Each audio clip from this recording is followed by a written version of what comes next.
everyone, and welcome to the Evolve with Emily show YouTube channel. The best way to support the show on this YouTube channel is to subscribe to the channel, like the video, leave a comment, and or share it with a friend.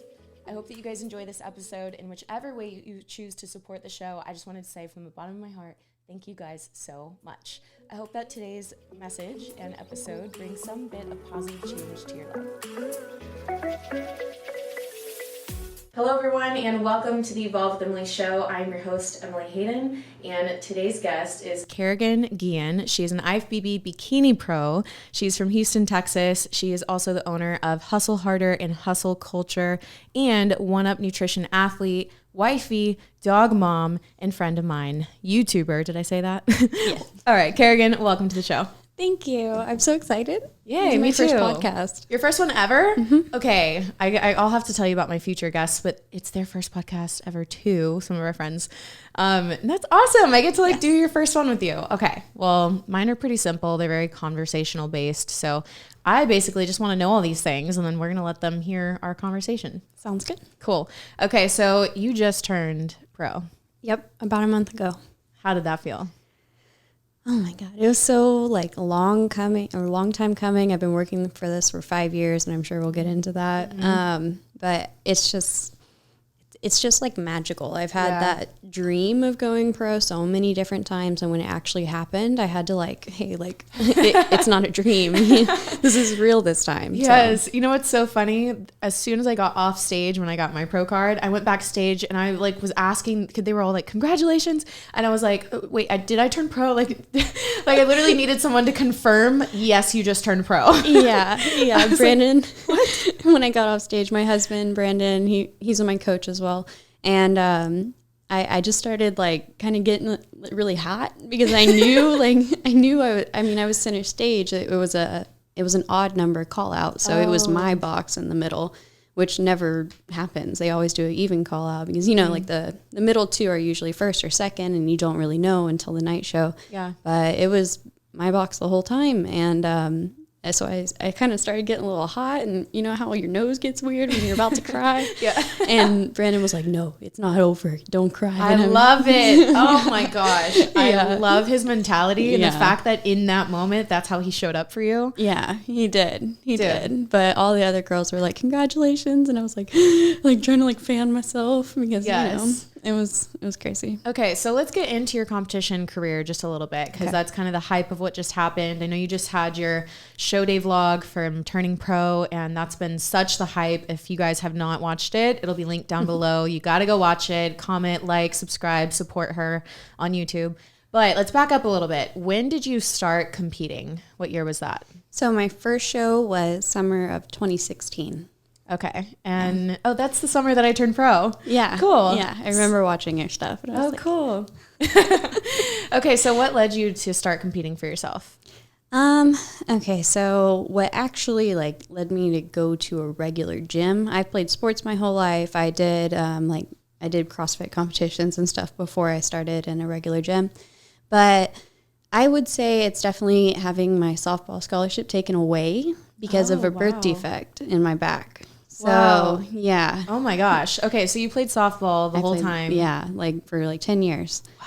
And that's what I was going to go to college and do. And, so I got that offer and everything. And then I actually ended up having a back surgery, and they just decided that they didn't want me anymore after that because my mobility was limited. I wasn't as fast as I was before, it sucked. Yeah, get into that feeling for a second, because we talk about different, quote unquote failures that we've had, or disappointments. How did you handle that during that time, and what did that feel like for you going through that? So it was a very dark time for me, just because I worked so hard for that, and life. I mean, every weekend was dedicated to playing softball, traveling for games and tournaments and stuff like that. I just dedicated so much of my life to it. And then when that was taken away from me, not just the scholarship, my actual ability to be the best, or how good I actually was, that was taken away. And that was detrimental. But it really did lead me to staying in Houston for school. I went to University of Houston, And that's where I met my roommate. My roommate's the one that did competitions. I saw like a picture of her and I was like, I want to look like that. Yeah. Like it really did, like it was the catalyst for me taking this path of life. Like I just can't help but think how different it would have been if that didn't happen, you know? Wow. Oh my gosh. I'm just imagining the listeners that are in that spot right now where they've been working so hard to get into a college program or some sport or something like that, and they didn't get it, and they're listening to this right now. Yeah. God. Oh my gosh. Okay. It's going to be okay. God knows what he's doing. Yeah. Wow. Yeah. Okay. So you pivoted. You went to school here. Yes. And in my first couple years of school, I was doing CrossFit. I found a little CrossFit gym over there, like just because it was a competitive outlet. The doctors, like when I had all my back stuff, I was in and out of like physical therapy for quite a while, like weekly massages, like all types of stuff was happening. But they told me like basically like learn how to play an instrument. Like you shouldn't be doing anything athletic. Oh, like they told you to stop. Yeah. So I started CrossFit. If this does not wrap up your personality in a little bow, I don't know what does. Yeah, They said play an instrument, so I started CrossFit. Yeah. That's great. So that was not my best idea, but it gave me a like competitive outlet. I don't think it made it any worse just because, you know, I didn't do some movements because of high impact or like whatever, but I got really strong and my core got really strong, which also like helps your back. So thank you, CrossFit, for that, I guess. Yeah. But even then, it was just like I never felt good. I was losing feeling in my legs, which my back issue was that bad. Wow. Like I've lost feeling in my legs multiple times. But I just noticed a lot of tingling. So it's like, it's basically a nerve being pinched. And I was like, okay, this isn't worth it anymore. I need to like think about later in life, do you want to walk or not, you know? So yeah, I had to make that decision. That's a huge decision. At what age? How old were you? What was I? I was probably 18. Oh my 18? goodness. Yeah. So that was fun. But then I got in a regular gym. I started training with my roommate's trainer that, you know, took her to competitions and stuff. And I was just like, you know, this is cool. Like I'm gonna try a competition. Why not, you know?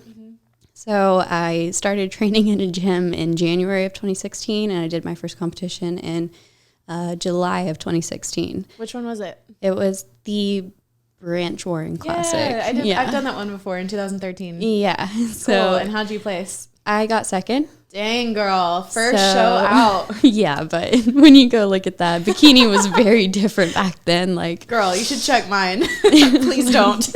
Like, I beg you not to. Like if I could pay to have my photos removed, I would. I know. I'm like, how did you get from there to where you are today? Like, wow. Yeah. Interesting. Interesting. But yeah, my goal for my clients is definitely like, as long as you beat me back then, like. Totally. I know. I look back and I'm like, why did no one tell me? Yeah. Why was there not more help? And I even went to like posing clinics with judges and stuff. Yeah. Like I really thought I was doing it right. I thought I was so lean. Like I thought I looked good. Yeah. I thought the makeup was on fleek. It was the same color as my body. Oh no.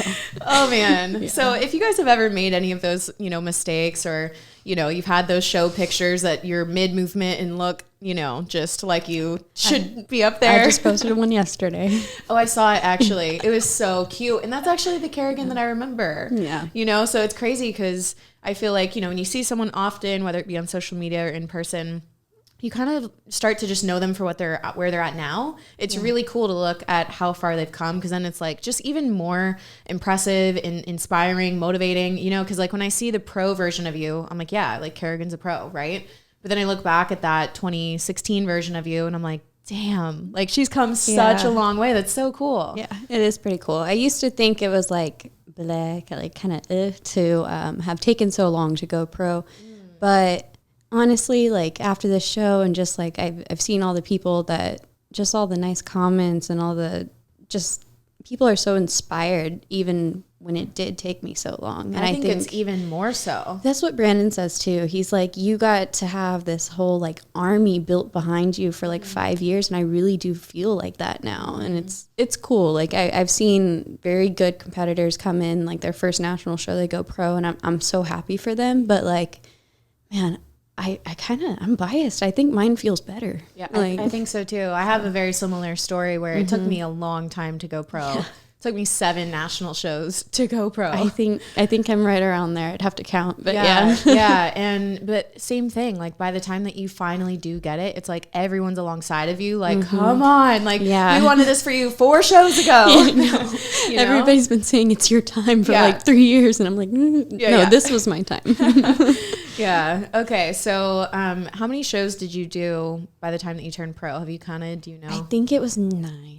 9. Okay. 9, including regional shows. I think it could have been 10. I'd have to go back and count. Okay. So was there any point in those shows where you thought maybe this isn't for me? Maybe you had a bad placing. Maybe things didn't go as planned. But did you ever think like, what if I can't do this kind of thing? Honestly, no. Damn. I knew if I just like, hey, I'm not there yet. And I had a bad national placing. I don't even talk about that show. And I literally the show we don't talk about. Yeah, no, like nobody go look at those pictures. But please, no. That show was the show that Brandon went pro in, but Brandon's also my coach. So I kind of blame it on that, like not getting the full attention and the fact that I got on the weighing 112, got off weighing 119, and I couldn't, I looked really bad, I guess. Anyway, that show was the most like discouraging one, but at the same time, like I knew I've always been the person like, okay, if it's not now, like you just have to keep working for it. You're going to get it eventually. I've never been one, like even in our business and everything, like, no, it's going to work. Whatever I do, I will make it work. I don't care how long it takes. It's going to work. And yeah. Where do you think that mindset comes from? Do you think it's related to your athletic background and the fact that you were in sports and like you were able to see your hard work pay off in those ways? Or can you identify like what kind of instilled that in you, or were you just freaking born with that kind of drive? I think it's a little bit of both. I'm pretty sure I was born with that drive. My dad's an entrepreneur, and I've seen him just he works harder than anybody I know, and he loves to work. Like that man won't retire, and like I want him to retire so bad because he's worked so hard. Yeah. But I think just seeing that growing up, and then my background of sports, like I have natural talent, natural athletic ability, but at the same time, I'm also a person, like the more I practice, the better I get. So like, I guess that's kind of where it comes from. You and I are so similar. It's insane. No, like, I know. And we've been compared over the years and stuff. And I'm like, yes. Yeah, girl, I see it as a compliment too. Even our backgrounds though, when someone asked my dad that question about me, like, how do you instill this drive in your children? And he has 7, right? And so he was like, you know, in reference to me, he's like, it's just in her DNA to be that way, you know? And of course we cultivate it and we have to practice it, and we still have to keep ourselves disciplined. Like discipline doesn't feel good in the moment, you know, but we just know what the options are, and we choose the option that's going to align with where we want to be. Yeah. I actually see it as a lot of things when you want something so bad, like it's not an option. Yes. Like you really don't have a choice. My dad always said, just kind of going back to where that mindset comes from. My dad, even at our wedding toast back in November, he said how stubborn I am. Oh yeah. And like how Brandon can actually handle it. And it's kind of funny. But I think my stubbornness, like both negative things and positive things, are also a big part of my drive. Yeah. You have to be, because you have to have this relentless belief in yourself that there's no option other than success. Because I think if you don't believe that, your actions are going to follow. I agree. Right. And for the people that want to cultivate a mindset like this, I think it's just so important, like you said, to give themselves no option. Like when you're actually going to go after something, go after it with 100% of everything that you have, your mindset, your actions, your belief in yourself, everything. Because if you go for, you know, okay, I'm going to try to align my actions 100%, but my mindset and my belief, I'm going to leave that 80%. I'm going to listen to the 20% negative. Yep. That's exactly what you cultivate in your life. I have I coach a lot of competitors. I coach a lot of lifestyle clients, and I talk to them both the same way. Lifestyle, you know, there's a little bit more leeway. There's like cheat meals and stuff like that.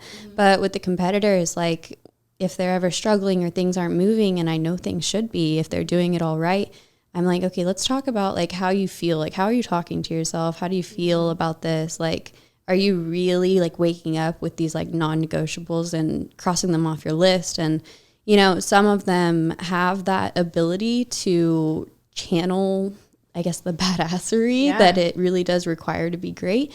But some of them don't, and that's not a bad thing. It just may not be like, you have to like set your goals within your mindset, you know, like be realistic with who you are. Yeah. Like if you're not this person that just like can go 100 miles an hour for like, you know, a prep, like 16 weeks straight. I don't, with yourself. Yeah. Like I just don't, you know. Yeah. And from what I know, you and Brandon coaching together, you guys are like the honest coaches that are just upfront about like, I've seen you post before about how you encourage people to actually go through an off season with you before even competing. What's your purpose behind that? Man, so a lot of people don't understand what they're getting into when it comes to competing. Like a lot of our inquiries say like, oh, hey, I want to go pro. Like I've never done a show before. And, you know, say like I've been working out for 3 months and I want to go pro, or I want to win my first show. And I'm like, okay, that's great. I love the ambition. But let's try to make this a lifestyle first, because if you're jumping into a prep and you've never like been regimented and gone to the gym X amount of times a week, never done cardio consistently, never counted macros or meal plan or whatever, it's going to be a rude awakening. Yes. So just kind of getting people into the lifestyle is why we have them do that often first. And then of course there's the whole technicalities of like being closer to stage weight before you prep, because you shouldn't have to have like a 30-40 pound prep. You're not going to be healthy at the end of that. Yeah. And, you know, like we're very results driven. We don't give a lot of compliments. Like I'm not going to hold your hand. I don't gas you up. Like I just, you know, I'm kind of harsh, you know? Yeah. So, but I think it's good. I think people need that pressure in order to have the best growth. Yeah. So I think that's important. And I love that you guys do that, because I think when people just jump into a prep, you know, they think that it's kind of like a bucket list thing, which for some people it can be if they would like it to be. But the problem with that, like what you're saying, is that then they come off of the show and they haven't built the lifestyle. It's not their lifestyle. It's a quote unquote program or prep. And then they just go back to living life the way that they were. And that creates so many more health issues. Oh, if you were, you know, if you weighed a certain amount before and then you prepped and you haven't made it a lifestyle, I guarantee you're going to pass your starting weight very quickly because of like metabolic downregulation. And there's just so much more to it than people actually think. So I just want to get them into, you know, understanding what we do here. Yeah. And it's not your regular journey. So. Yeah. So, okay, you went pro, and then I saw an announcement, I think it was a few weeks later or so, and you shared how you're actually not jumping into a pro show right away. Can you kind of dive deeper into how you made that decision, why you made that decision, and what your focus is right now? Yeah, so, okay, I'm going to give a little backstory for context on this. In 2019, I did a 32-week prep. I did 4 shows, a regional show to qualify, and then I did junior nationals, USAs, and North Americans over the summer. If you know the whole NPC schedule, you know those things are, like 4 weeks apart each or something. Yeah. So that was a pretty long prep. By North Americans, my body was extremely tired. And I don't think I actually looked as good at North Americans anymore. But basically, with that long of a prep and with how hard I personally have to go with my genetic makeup, my metabolism, like I'm not built for this sport. So going into it that long was very, very bad for me. And I didn't know how bad until afterwards. So I reversed properly. I actually got my hernia surgery, and I did fine. But then all hell broke loose with my hormones. And I took about a year to recover. I had to work with a dietitian. I had multiple parasites. It was bad. Estrogen dominance through the roof. My face just absolutely broke out like I've never seen before. It was just a really, really bad time. So kind of thinking back on this, the Texas Pro was the show I was going to do. I think it's in a couple of weeks from now. It's like August something. And that would have made my prep around 22 weeks long in total, I think, or something like that. But I've only prepped for 16 weeks this year, and I did 2 shows. I won the overall at my regional show, and then I went to my national show, and I won there. That's when I won my pro card. So if everything's so good right now, why should I push it? And it's just, with my health in mind, honestly, is my biggest reason for not going into my pro debut. Would that same thing happen?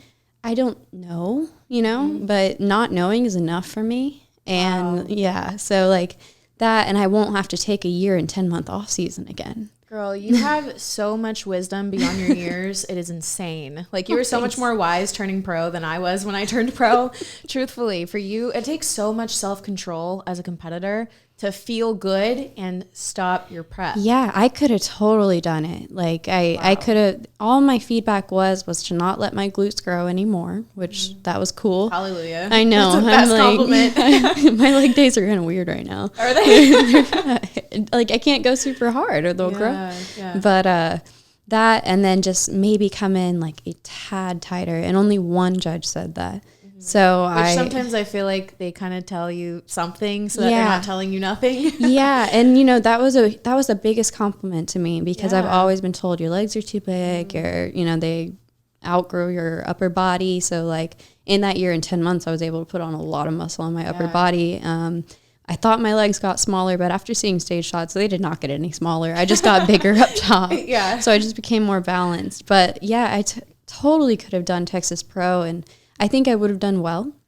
But when I go on a pro stage, I want like the posing and everything to look like, I don't want somebody to look at me and be like, oh, she just turned pro. No, I want them to think I've been here. You know what I mean? Yeah. So I just want that. I have like 8 months or something. I'm planning on starting in probably like March of next year. Oh, wow. Okay. And I've never thought about this until a couple of weeks ago, but like, could I make it to the Olympia? I don't know, but yes. I'm going to try 100%, So that's another thing. I honestly wouldn't have wanted to go to the Texas Pro, because best case, I say I won. Okay. Then I'm qualified for the Olympia. I can't make it to the Olympia. Yeah. My body can't do that. Oh yeah. No Yeah. There's no way I would look my best at that Olympia. Like, why would I do that? So might as well wait, rest, just stay closer to stage weight. Don't have to grow anymore. Like, there's not a lot I have to do besides just like metabolically recover. And then I can go into it next year and see what happens. Yeah. And going into a prep already feeling good like that, and not having gone through another low, that's just going to set you up for easy. Yeah. Easy. And when I say easy, I mean our version of easy. Like, prep is hard as hell. We all know that, right? But like, a hard prep to us is easy as long as we're healthy. Oh yeah. That's fun. Yeah, right? I love that. It sucks so bad, but like all cylinders are firing. Yes. There's nothing wrong with you. Like, man, Girl, I'm kind of sick in the head for it. I crave Making me that. excited. I know. We're both like, let us go. Because at the beginning of this year, I was in prep. And I was working my butt off like we always do, and nothing was working. And it was actually working against me, and I was feeling horrible. And that's the worst feeling, is when you were going balls to the wall, putting in all the work, and nothing's happening, and you're actually regressing. And it just because you're just like, if it would just work, if my body would just work, I would look amazing. I could do this. Okay, so we've talked a lot about your competition career. That's kind of the hype right now. That's what a lot of listeners want to hear about. But you are so much more than just a hobby of yours that you happen to really excel at enough to turn pro. You're so much more than that. So give us a little look into your life as, dog mom, as wife, as coach. Like, give us a little bit more about the other aspects of you. Okay, so I'd say besides being a wife, like me and Brandon run our business together. We spend every waking moment together and never get tired of each other. Yeah, let's go into relationships then. Let's kind of go into this. So actually, that's a good point. A lot of people ask, like, with him being my coach, him being my business partner, and him being my husband, like, how do you guys find balance? Is your marriage hurt by, prepping and doing all of that?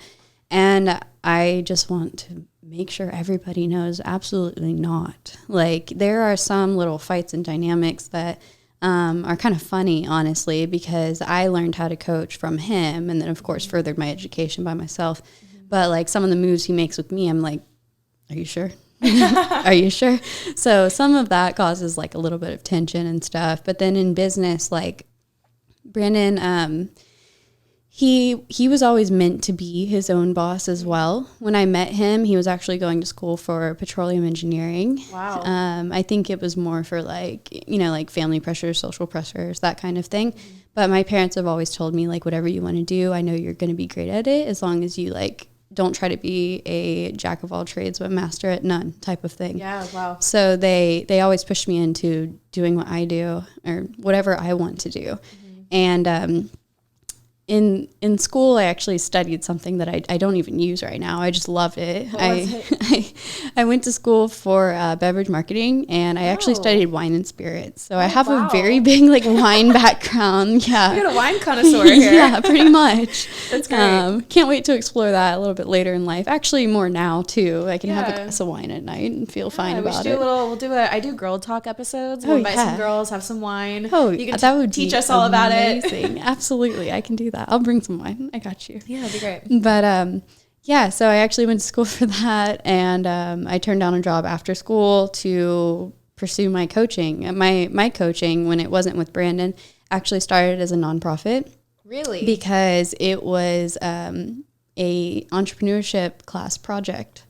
So I took like an entrepreneurship elective, and one of them was social entrepreneurship. And there was only 15 people in the class. He like hand selected them out of his little intro class.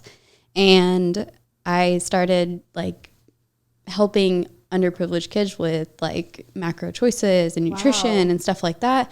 And I just kind of like loved it. And so I started taking a few people, coaching for free sometimes, you know, like just helping friends and stuff. Yeah. I was like, maybe I can actually make something out of this. And I was still in school. I was in a sorority. I was doing a lot of stuff, right? Had a part-time job. It's just your personality. It 100%. Is. Like, I'm like, oh, are you bored? Let's add something else. Like, oh, do you have a moment to rest? Yeah. Sounds like you need to sign up for an alternative. If you have time for a Netflix episode, you're not doing it right. Yeah. Anyway, we're crazy, by the way. We're making fun of our craziness. Yeah, no, I love it. This is great. But yeah, so I started doing that, and that's how it kind of like it took off. And honestly, by the time I graduated, I got a corporate job offer. It paid well, you know, whatever. But I had like 50 clients or something 50? Then. Yeah. That's amazing. Then, yeah, no, it was pretty cool. Like, you know, I wasn't charging a lot. I catered to like college girls. Like I only coach women. And I was like, you know what? Maybe I can make this work. And so I turned down that job. I was like, okay, that was in May. If by September, these numbers aren't what you see, because I have to make a living. Like I don't live off my parents, you know, stuff like that. I've graduated school. You're an adult. So I was like, if I don't see these numbers, I'm going to go back to that job. And I never looked back. Wow. So yeah. So I coached from 2017 to about the beginning of 2020. After Brandon proposed in November of 2019, we combined our businesses. I was like, all right, we're in this for the long haul. Let's stop being competitors, because he was a coach too. Yeah. And we combined our business, and it absolutely exploded at the beginning of 2020. Wow. So now we've turned a few people pro. Like it really I don't know.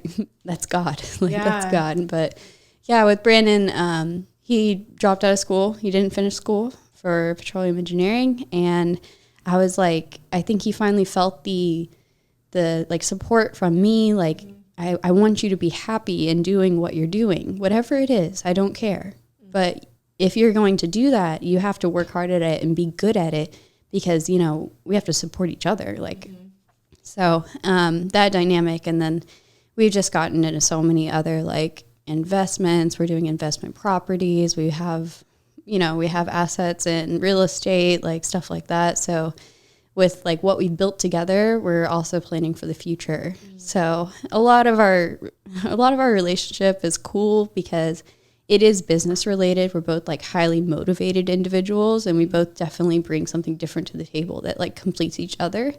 And so that's one side of our relationship. Yeah. Just the ambition and drive. What's your favorite part about Brandon as a coach and his coaching methods? Like, what do you think is your favorite part? He pushes me to my absolute limit. If I'm ever fishing for a compliment, which I don't, in the past I used to, like, I want you to tell me I look lean or something. Right.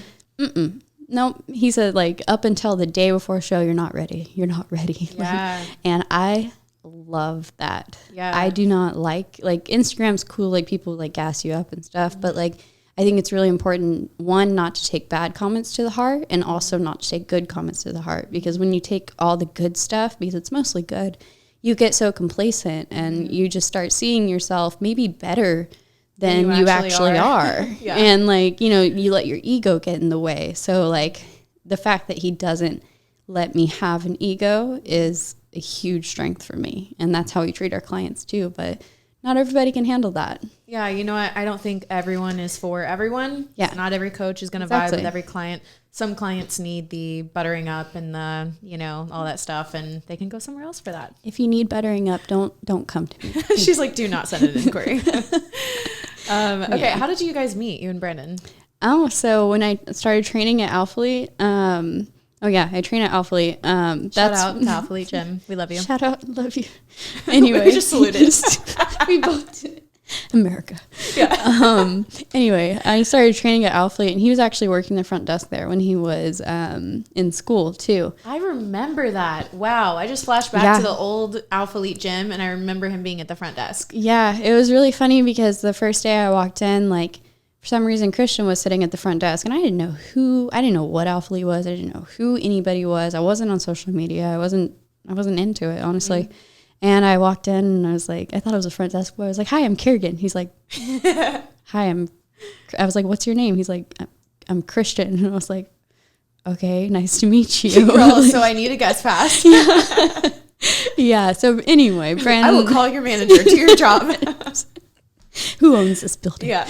Anyway, Brandon was working there, and I was just training with one of my friends. We just used the same trainer and did like a little duo training. But I just found myself like, honestly, staying longer and longer, just the conversation carried. And I'm just going to be blunt. I'm pretty sure he was just trying to get in my pants at the beginning, and he'll attest to that. Yeah.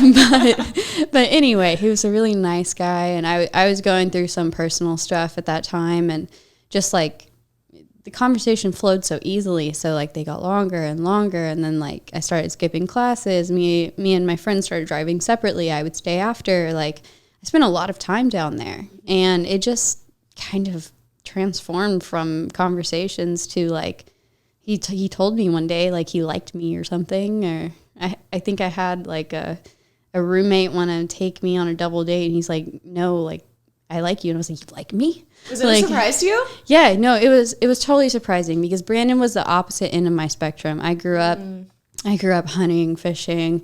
I grew up like country girl basically. Okay. And Brandon was like the city boy. He wore, the Alphalete ages where they all wore like super tight clothes and stuff. And I was like, no, like this is not my jam.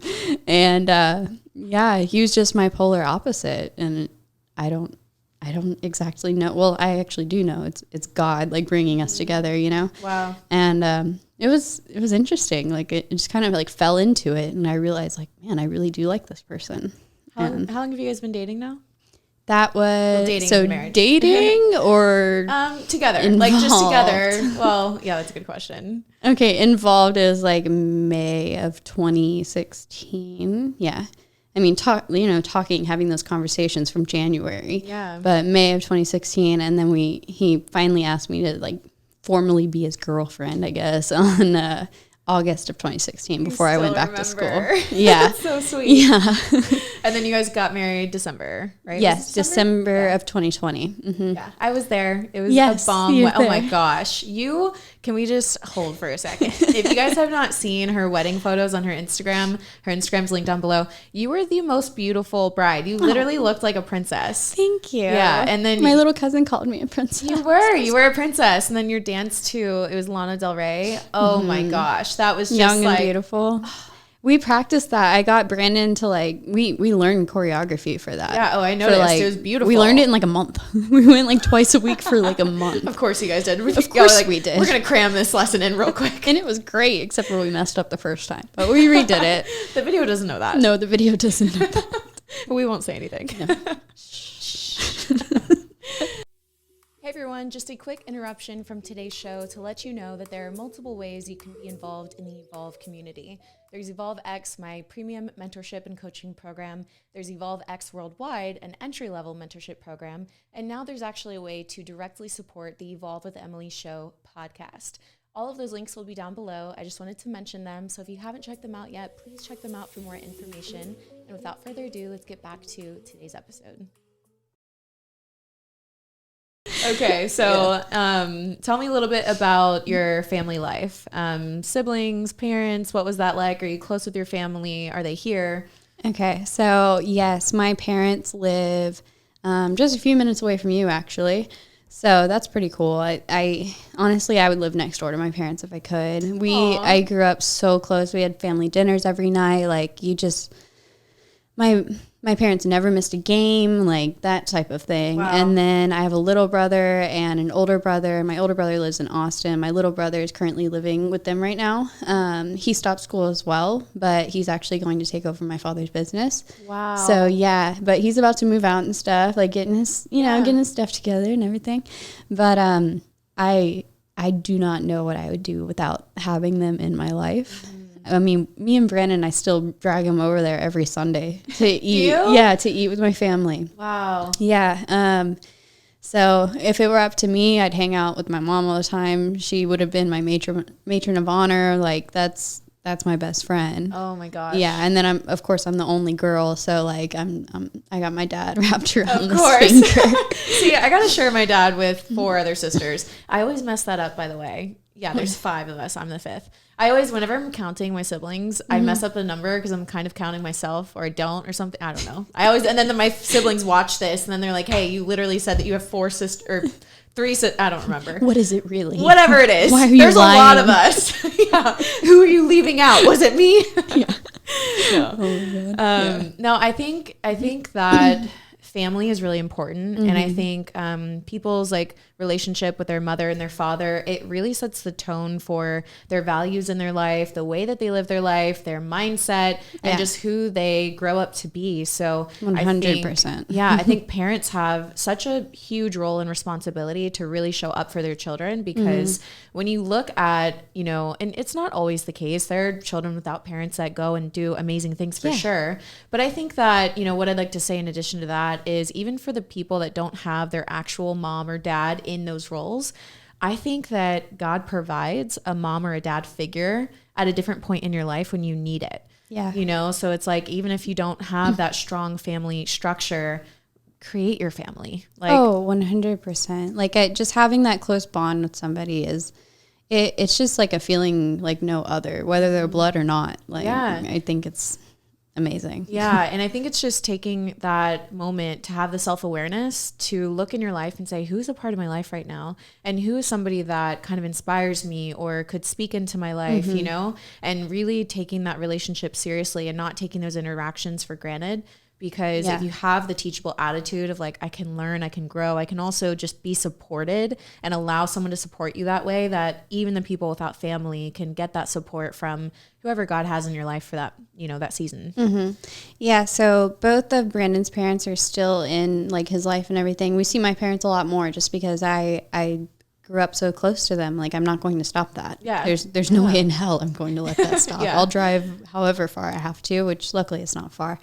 But I've seen how close my dad and Brandon have gotten, because my dad was a very like hands-on man. Like I never saw repairmen in my house. Like, I think it's a big reason why I'm so like self-sufficient. Like, I know how to fix things. I know how to do things. But like, just Brandon's upbringing was very different from that. So he's learned so much from my dad. That's cool. And just like, I've seen him, I don't know, he admires my dad more than like I would ever expect. Like, that's so cool. Because my dad's kind of scary. Yeah. Like, is he? Well, like when it comes to like trusting another man with me. Totally. And of course he asked him to marry me and like stuff like that. Now they'll like go out and have a beer together. Oh, that's awesome. And I love that. Yeah. Yeah. I want to share my dad. I love him, because then we can go over there and he's not like, oh, we have to go see the in-laws, Oh my gosh. Imagine us doing a podcast with our dads here. Oh too. my God. I think before. I'm so down. Let's do it. So cool, right? Yeah, it would. We got to convince them. I feel like your dad and my dad would get along. You think so? I don't know much about your dad other than some of the things that you've told me. And I think I was talking to Brandon one time, and it's funny because now that I think about it, the way he spoke about him was very like just with admiration and like, yes, very high respect. And he was just saying how incredible of a businessman he is and just all the knowledge that he has, even just about the world and situations. And he's someone that I feel like everyone could learn a lot from. He's extremely like educated in that way and very opinionated, but he's also like the most generous person I know. Wow. But I've always thought, I was like, man, you need to take an IQ test because I think he's actually a genius. And I'm not just saying that because I love him. I'm like, like just, he just comes up with these solutions to these things. I'm like, what? Like how? And it's rubbed off on me too. So it's pretty cool. One of the greatest skills I think you can have is figuring it out. Yep. It's not even a skill. It's like a willingness and a humble attitude to figure something out that you don't know. That and just learning how to look at things differently. Like, you know, like, okay, it's not working this way. Let me look at it upside down. Like, let's like, me and my assistant Jess, we talk all the time how we're basically just troubleshooters because we I produce actually everything listened here. to that because I was like, okay, let me get an idea of how this is going to feel. I did. And literally it's just us all the time. We're like, is this working? Nope. And we're so unemotional about it. And that's what I love is that we're just like, okay, it's a task. Yeah, let's just try this. No need to be emotional about it. Right. It's just text. Okay, so you've mentioned a few times God and your faith. So can you kind of give me an insight into your faith and how that plays a role in your life, in your marriage, in your competing career? You know, how has that played a real tangible role in your life? Okay, so I was brought up Catholic. We went to church every Sunday. Never missed a Sunday. I'm a confirmed Catholic. But after I got confirmed and after I moved out and after I went to college, you know, my faith looks very different from what it did when I was younger. I don't go to church every Sunday. I go to different churches now. One, because I don't live over there, and the church is right by my parents' house. I'm not going to drive that far, you know. But sorry, and I haven't found one that I really like down in Sugar Land where I live. So it looks different in the way that I practice, like the places I go, the things I do, songs I sing, you know, stuff like that. But my faith is just as strong as it's always been. I feel like I've taken a little bit more of my own view on what I believe, you know, like Catholicism says the like communion. So like the bread and wine is the body and blood of Christ type of thing.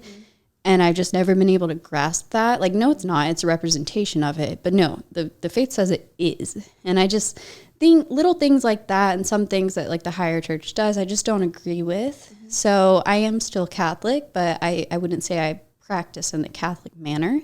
The man that married us is a Catholic deacon, but he understands like where I stand on that. So my faith looks different. I still pray at night. I still pray in bad times. I make it a point to pray in good times as well, like thanking God for all the blessings in my life. And I know a lot of times when I struggled in prep, like nothing was working, like a song didn't help me. Like I felt overwhelmed. I listened to this one song, it's Oceans by, So I listen to that every morning. I have little rituals that I do on the way to fasted cardio. I would listen to that. And that's my time of worship. You know, to a lot of people, you know, that's not enough. Oh, you're not giving God enough. And I'm like, no, it is. Because I feel like that blessing every day. And I feel like overwhelmed with calmness when I do listen to that. When I say a little prayer in myself, you know, recite the words. That is prayer. Yeah. So, that's a big part of my prep and just my life in general.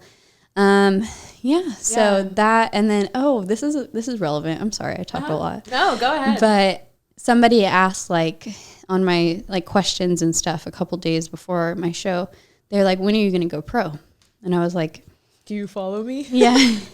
No, I actually said, I was like, when God's timing aligns with my efforts.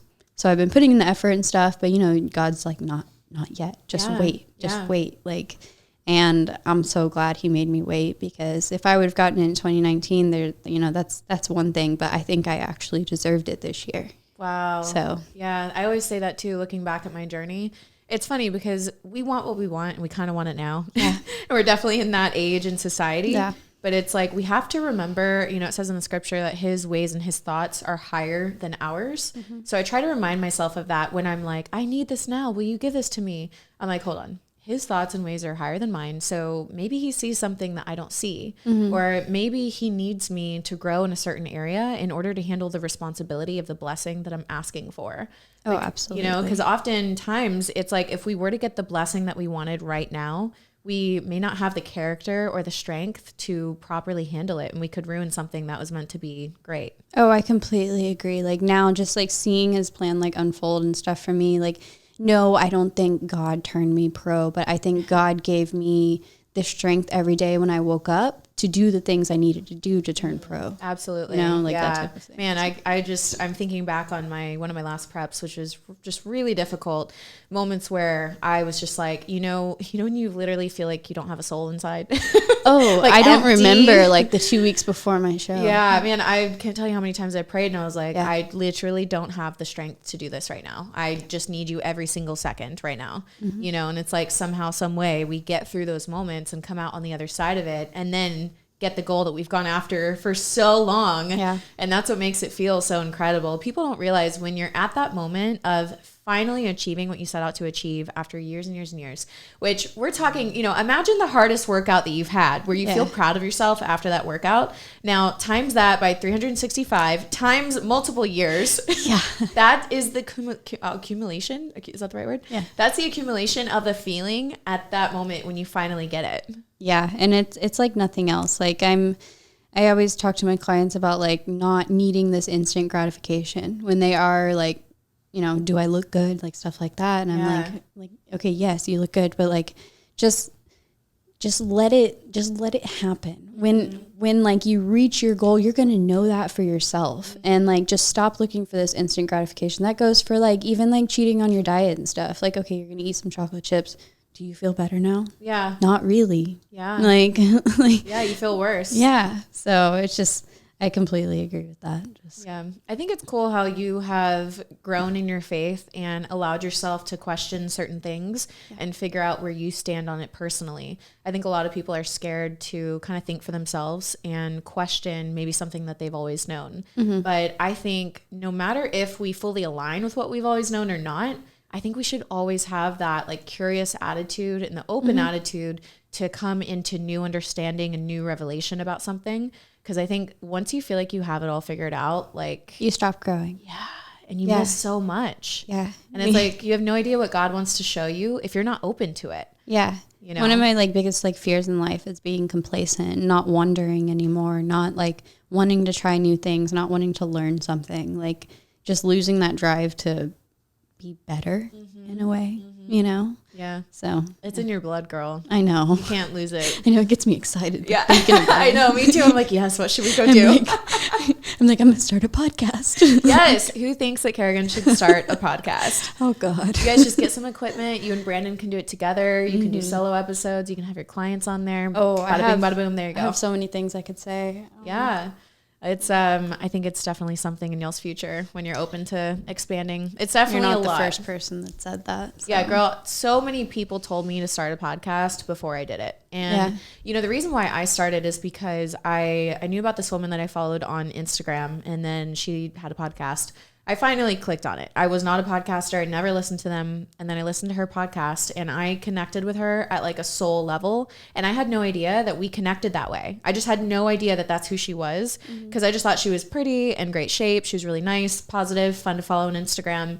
But when I like really got to see her heart, I was like, wow. And then I realized there's so many people following me that just have no idea what's actually inside of here. Yeah. I had, when I posted a little story, like hinting that we were doing this morning, I had so many people reply like, oh my God, I'm so excited to hear you talk more. Yeah. And I'm like, you want to hear me talk?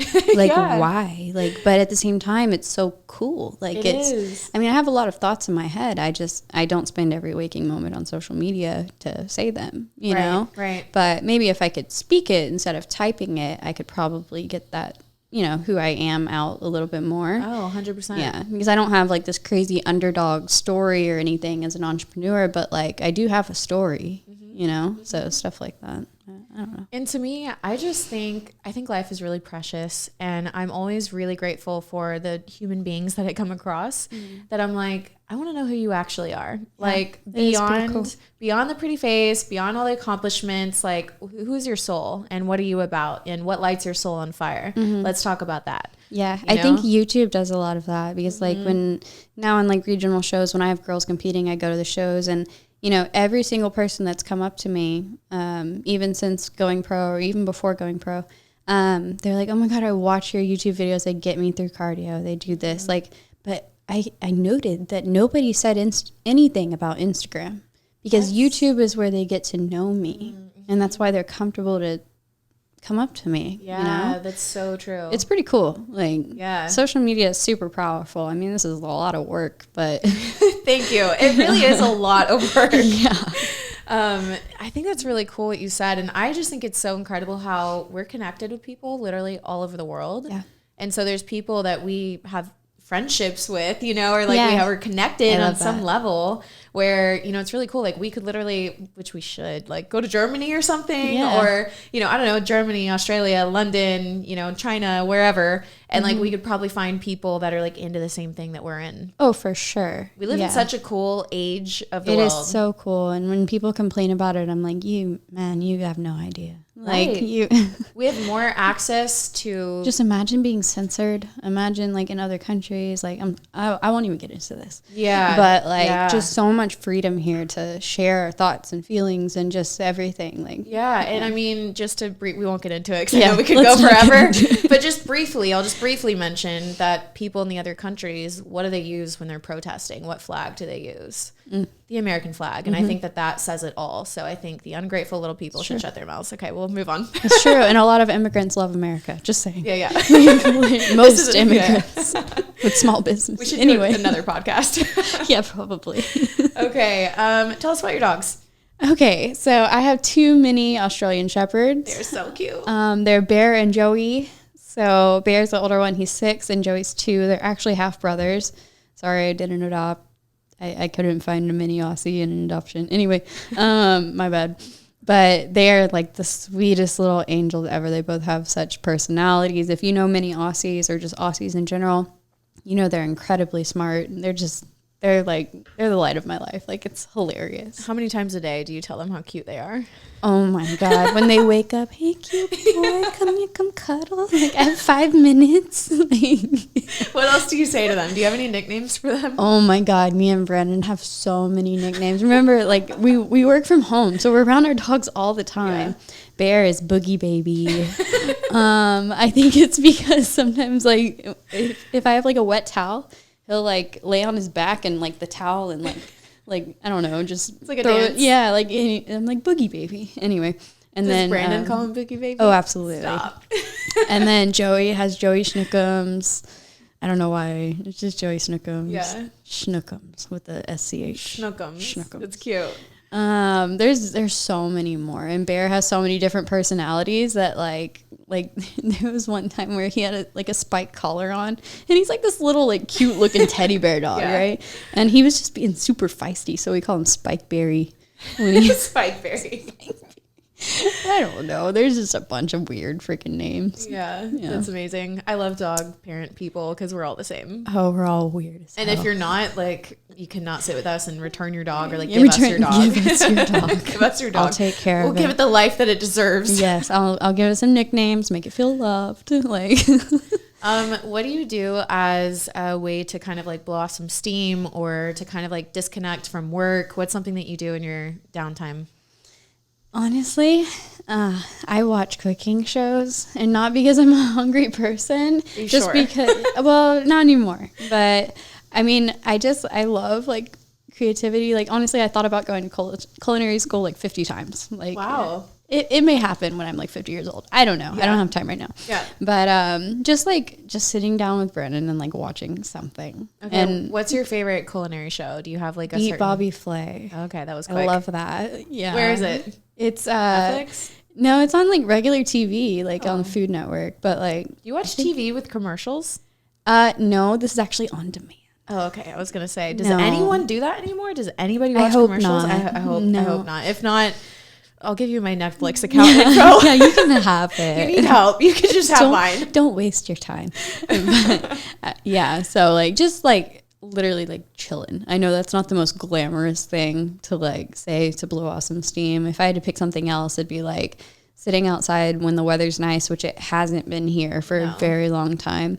On my little rocking chair on my back porch and like read a book or like listen to some like chill music or something, throw the ball for my dog, like just very low key things. Yeah. And I think that makes sense given your personality being such a high performer and always being really stimulated. So like even working out is stimulation. The music we haven't even gotten to music yet. The music is stimulation, which let's dive into. Tell us about your love for EDM. Okay, so like I said, I grew up on country music. I grew up, just very opposite end of the spectrum from who I am now and who I really identify with this lifestyle that I live and like the interests I have a lot more than what I did when I was younger, just because like that's all I knew. And this allowed me to be my own person and stuff. So when I met Brandon, he was like, what kind of music do you listen to? And I was like hip hop. I was living in the city, like going to college. I was in a sorority, like stuff like that.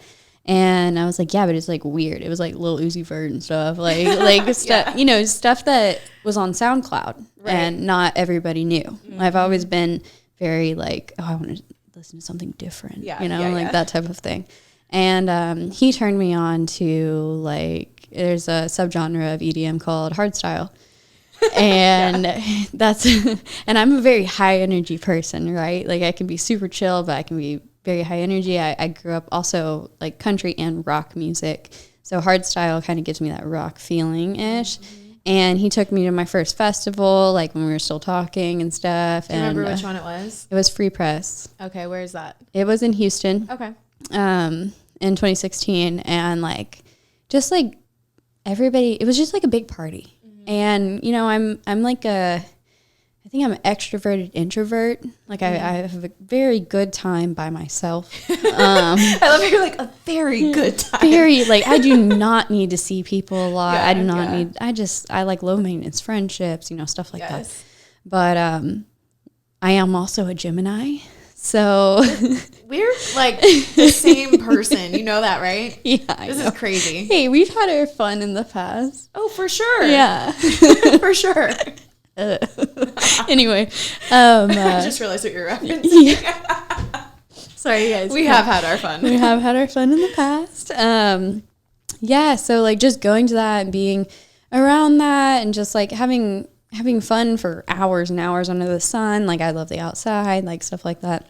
And everybody just being so happy. Like I really fell in love with like festivals. And then I guess technically they're called like raves. And, I've never really got into like dressing like all, the rave outfits and stuff. Super cute. It's just not me. Like I'm wearing a giant t-shirt and a bandana today.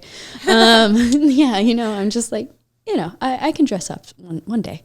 But this girl, you are selling yourself short. Just go look at her Instagram. You went to date night the other night, and I was like, hot damn. Oh, thanks. She dresses up real well. Okay, but you know what I mean? Like glitter and shit. Like I love the glitter. It's so cute. It's just like, I just don't think about it. I like pick out what I'm going to wear, like, an hour before we leave. Like, I'm like, as long as my face looks okay, I'm fine. Right. Anyway, maybe a self tanner or something. Oh, 100%. But yeah, so I just kind of like got into that, and then we just got into different subgenres because there's, different stages play different types of music, and we got into house music. And it actually started with like bass house, so it was like Mala and stuff like. Like anyway, but then we matured a little bit more, and it became more tech house, and it eventually became techno. And then Brandon actually started DJing when we lived in downtown together, and then I started DJing. So I played at clubs, like he played at clubs. Dope. It was super cool. Like music has always spoke to me very, very much so. Like if I could have a cloud following me around all day and playing like a soundtrack to my life, I totally would. I never get tired of it. And so it's just like, it's one of my like true loves. I played percussion in middle school, like, so I'm actually like coordinated and like beats and like stuff like that, you know? But yeah, we really dove into it for a while there. And then like, you know, with business picking up and then competing and stuff, like we still go to shows, go to clubs, you know, stuff like that. But we're not like the straight like ravers like that we used to be. Right. I think that just comes with age. Yeah, I think so. Okay, so do you have a playlist that people can follow, a workout playlist? Okay, so excuse my language. My hardstyle playlist is called Fuck Yeah. Yes. It's you have to search my maiden name. So on Spotify, it's Kerigan Pike, and then I also have a SoundCloud. It's under Kerigan Pike. All my socials are Kerigan Pike, not Guillen. So I have to say, I love EDM and dubstep and everything, but I have not been able to get into hardstyle. It's okay. It's not for everyone. I don't think it's for everyone, but it's very angry music. Okay, that's what I was just gonna get into, and I was gonna ask if you do, but it makes me too angry. Yeah, like I get a little. I like getting angry though. Worried when I a little I'm anxious. Like, no. I'm not worried about being angry. I'm worried about what I'm gonna do. Oh, it makes you want to drop kick somebody. Yes. Like I literally like drop kick the person to your left, like squat, you're out. Yeah, you're maybe I could try it again, but like I was getting really angry and I was like, I don't know if this is a good thing or not. I think honestly, when you're really trying to like F it up in the gym or something, like getting angry or going to a dark place is a good thing. See, I go to a different kind of dark place though. Sometimes I will over there crying. Should I say this? This is gonna make me real You don't psycho. have to. I'll say it. Okay.